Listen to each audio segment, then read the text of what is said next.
Episode की शुरुआत में एक क्यूट सी बेबी को दिखाया जाएगा जो कि बर्थ हुई होती है, लेकिन उस बच्चे को चोरी कर लिया जाता है और वो बच्चा सोने का लॉकेट पहनी हुई होती है और यहाँ पे कुछ चंद पैसों के लिए वो उस बच्चे को बेचना चाहती है। लेकिन जो लेती है और कहती है यही पैसे रखो, कहती है इतने से पैसे में ये कैसे नामुमकिन है, और वो बच्चे को लेके भाग जाती है। बहुत तेज़ बारिश हो रही होती है, वो बच्चे को वैसे ही छोड़ती है और वहाँ से चली जाती है ताकि उस बच्चे को कोई और ले ले। लेकिन इतने तेज़ बारिश होने के कारण वहाँ पे बहुत ज़्यादा आंधी तूफान आता है और सीधा उस लेडी का एक्सीडेंट हो जाता है। अब सीन शिफ्ट होती है 5 साल के बाद, जहाँ वो बच्ची अब थोड़ी बड़ी हो चुकी थी और रो रही थी। कुछ लड़के से परेशान करते हैं। तभी वहाँ पे की नाम की लड़की आती है और कहती है तुम्हें शर्म नहीं आता है कि तुम इतनी छोटी सी लड़की को परेशान कर रहे हो, कैसे हो तुम लोग, और वो उसे भगा देती है। सी बोलती है थैंक यू। की बोलती है तुम कौन हो, कहाँ से आई हो, जहाँ बोलती है सी कि मैं एक अनाथ हूँ। की भी कहती है कि मैं भी अनाथ हूँ, और वो जो चेन था वो दे देती है सी को गले में कि ये लो, ये तुम्हारी हिफाजत करेगा और हम दोनों आज से बेस्ट फ्रेंड हैं। इतना करके वो दोनों काफ़ी खुश होते कि चलो अब उन दोनों को एक फ्रेंड मिल गया। दूसरी तरफ एक बूढ़ी लेडी को दिखाया जाए, काफ़ी रिच है। वो उस गोल्ड के चेन से पता कर रही होती कि आखिर उसकी पोती कौन है।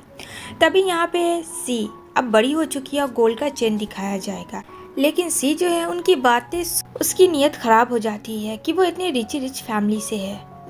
अब यहाँ पे दिखाया जाएगा हमारी हीरोइन, वो भी बड़ी हो चुकी है कि जो अंदर जाती है, लेकिन कुछ बॉडीगार्ड उसे रोकते कि तुम अंदर नहीं जा सकते। तभी यहाँ पे जैसे उसे पुश करता है तो यहाँ पे लिया आता है और उसे प्रोटेक्ट करता है और कहता है तुम ठीक तो हो। उसका फेस देखते उसे याद आता है अरे ये तो वही लिफ्ट वाली लड़की है जो उससे बचाई थी। और यहाँ पे जब उसका बहुत ज़्यादा सफिकेशन फील हो रहा था तो वो उसे किस की थी और किस के थ्रू वो उसको बचाई थी, उसे याद तो आ जाता है। लेकिन यहाँ पे थोड़ा ये कंफ्यूज होती है कि ये वही लड़का है या नहीं है।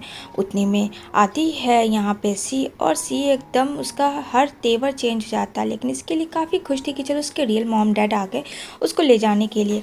वो उसको हाथ पकड़ के लेके जाती है ताकि वो बोले कि मैं तुम्हारी याद से बाहर नहीं हूँ, समझी हो, तुम्हें पता है ना मेरे मॉम डैड काफ़ी पैसे वाले हो तो प्लीज़ मुझसे दूर रहना। वो सीधा ली के साथ बैठती है गाड़ी में। उसके मॉम डैड काफ़ी खुश होते हैं और बोलते हैं फाइनली मेरी बेटी मिल गई। तो वो बर्थ मार्क दिखाओ, तो वो अपने हाथ का बर्थ मार्क दिखाती है जो कि हूबहू बर्थ मार्क की के हाथ में है। यहाँ पे देखता है ली, लेकिन ली थोड़ा सा कंफ्यूज था, उसे ऐसा लग रहा था कि वो उस पर भरोसा करे या ना करे। दूसरी तरफ देखने को मिलेगा कि जब आती है कि दादी के साथ उसे कोई अडॉप्ट करता है तो एक छोटा लड़का उसको काफ़ी परेशान करता है यहाँ पे कि इसलिए कि मेरी बहन को इसने इतना सताया, इस वजह से यहाँ पे उसकी तबीयत बहुत ज़्यादा ख़राब हो जाती है। जब देखता है ली कि उसकी हाथ में सेम वही बर्थ मार्क है जो कि कुछ देर पहले सी ने दिखाया था, वो बेहोश हो जाती है उससे पहले कि वो जल्दी से उसे हॉस्पिटल लेके जाए। तो कहता है तुम यहाँ क्यों आई हो, कहती है मुझे तुम्हारी बहुत फिक्र हो रही थी, तुम यहाँ क्यों आए हो इसके साथ, इस गरीब के साथ, जो यहाँ से तुम मैं आ जाऊँगा। इतना करके वो वहाँ से सी को भेज देता है।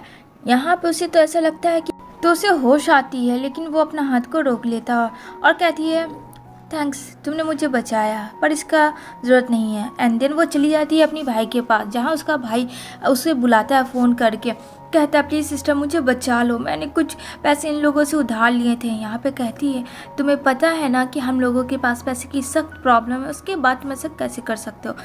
कहती है ठीक है मेरे भाई को छोड़ दो, मैं पैसा दूंगी। यहाँ पे क्या करता है उसका भाई इतना बदमाश कि वो अपनी सिस्टर को ही बेच देता है उन गुंडों के हवाले, और ये वो सी के साथ मिलके करता है क्योंकि उससे पैसे जो थे मिलने थे, और वो बहुत सारे पैसे लेके वहाँ से जाने लगता है और कहता है थैंक्स दी तुमने मेरा काम आसान कर दिया। कहती है तुम मेरे भाइयों को ऐसा कर रहे हो, उसके साथ जैसे मिसबिहेव करने लगता है तो वहाँ पे ली आ जाता है और ली देखता है कि किस तरीके से सी मज़े ले रही है, उसे डाउट होता है। और यहाँ पे की को ऐसा लगता है कि उसकी तबीयत कुछ सही नहीं है, बार बार उसकी तबीयत ख़राब होती है, मुंह से ब्लड गिरने लगता है और वहीं पे वो बेहोश हो जाती है। लेकिन फाइनली ली आ जाता है और उसे वो हॉस्पिटल लेके जाता है।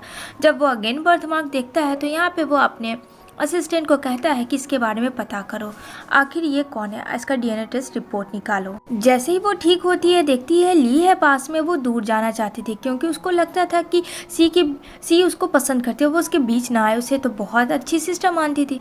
जो इसके स्टेप मॉम डैड थे, यहाँ पे वो आती है घर और कहती है अपने भाई को देख के, अच्छा तो तुम यहाँ हो और तुमने कितना गलत काम किया, मुझे बेच के, इसकी सज़ा तो तुम्हें मिलेगी।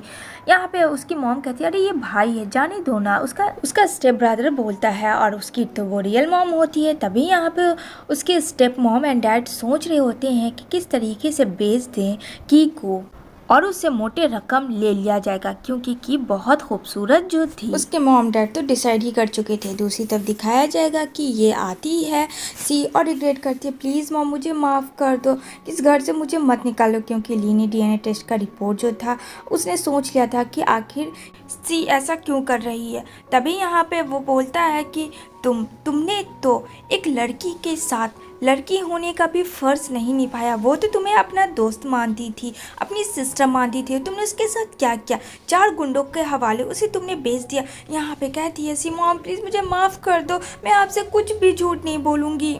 और जब DNA टेस्ट की रिपोर्ट की बारी आती है तो ये क्या, वहाँ पे तो साफ साफ लिखा हुआ था किसी ही उसके मॉम डैड की बेटी है रियल वाली, और यहाँ पे की का पता किसी ने कट कर दिया था।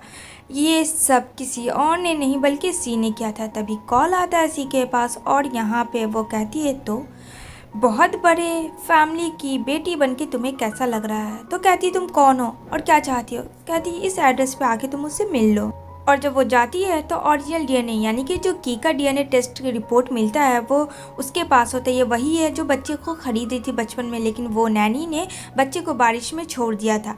कहती है अच्छा अब तुम्हें सच्चाई पता है तो तुम बताओ कितने पैसे लोगी।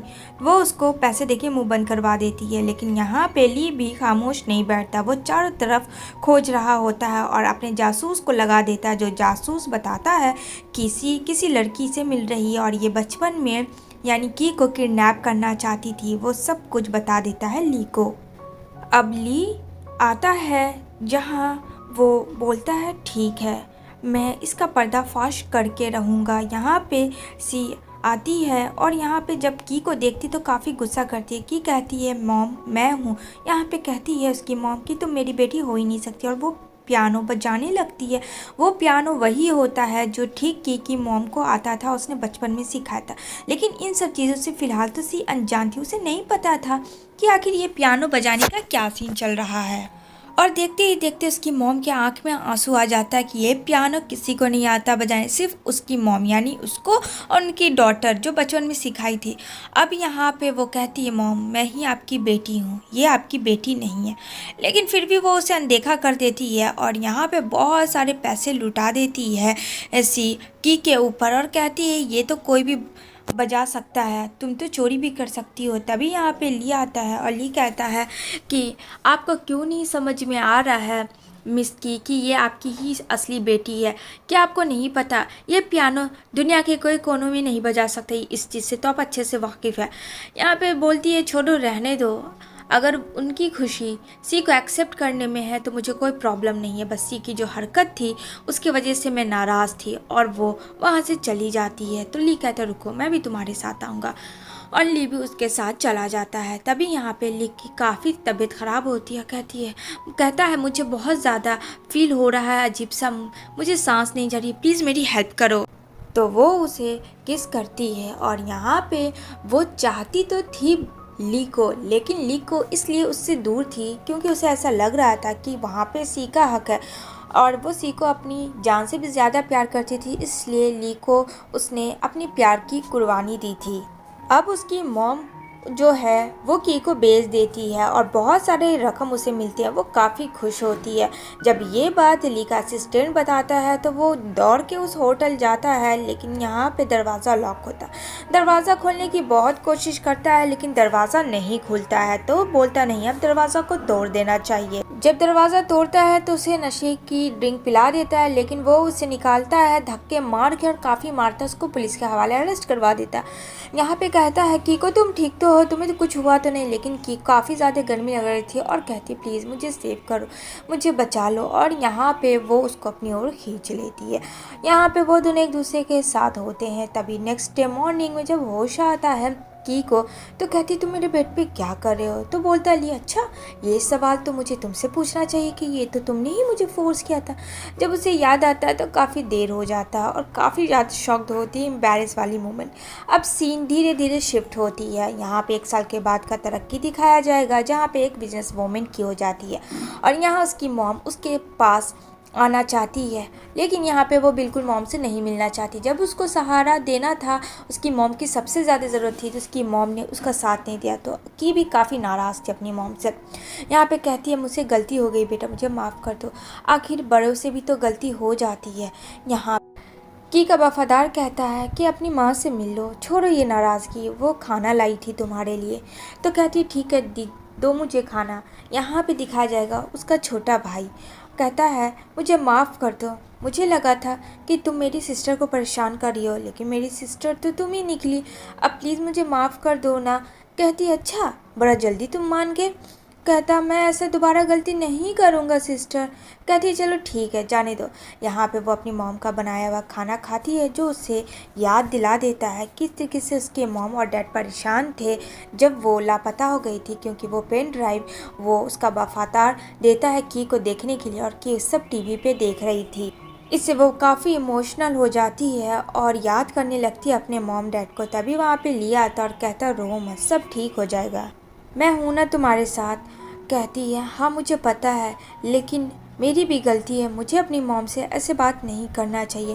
कहता कोई बात नहीं, जो हो गया सो हो गया, अब उसे जाने दो, अब उसके बारे में सोचने का कोई फ़ायदा नहीं। तभी उसकी मॉम की तबीयत ख़राब होती है, वो दौड़ के हॉस्पिटल जाती है अपनी मॉम को देखने के लिए। कहती है मॉम मुझे माफ़ कर दो, मुझसे बहुत बड़ी गलती हो गई। और यहाँ पे इस तरीके से शॉर्ट आउट होता है ये मामला। उसकी मॉम की सर्जरी होती है और फाइनली सर्जरी सक्सेसफुल होती है, जिसके वजह से जान में जान आती है की को। की के जब डैड होते हैं तो वो जाके हक करके काफ़ी रोने लगती है। अब सब कुछ ठीक होता है, उसकी मॉम भी एकदम सही थी, उसकी मॉम भी देखती है कि अब सही है। तभी यहाँ मांस वाला बंदा एक डील करने आता है।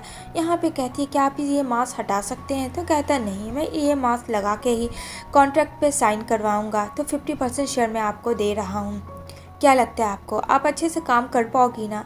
तो की हंसती और कहती है अच्छा इसमें भी कोई डाउट है क्या, आपको पता नहीं मेरी कंपनी के बारे में? कहता हाँ मुझे पता है। और जब वो मास्क हटाता है तो यहाँ पे की तो शॉक्ड हो जाती है कि ये तो कोई और नहीं ली है, ली ऐसा क्यों कर रहा था? ली कहता है मैं बस एग्ज़ाम ले रहा था, क्या तुम सक्सेस वूमन बनी या नहीं? कहती है अच्छा तो तुम्हें मैं ही मिली। और यहाँ पे ये तरीके से इन दोनों की हैप्पी एंडिंग हो जाती है। वीडियो अच्छी लगी हो तो please do like share subscribe करना ना भूलिए। लेटेस्ट अपडेट वीडियो जानने के लिए ऐसे ही आपको मेरे चैनल पे मिलती रही।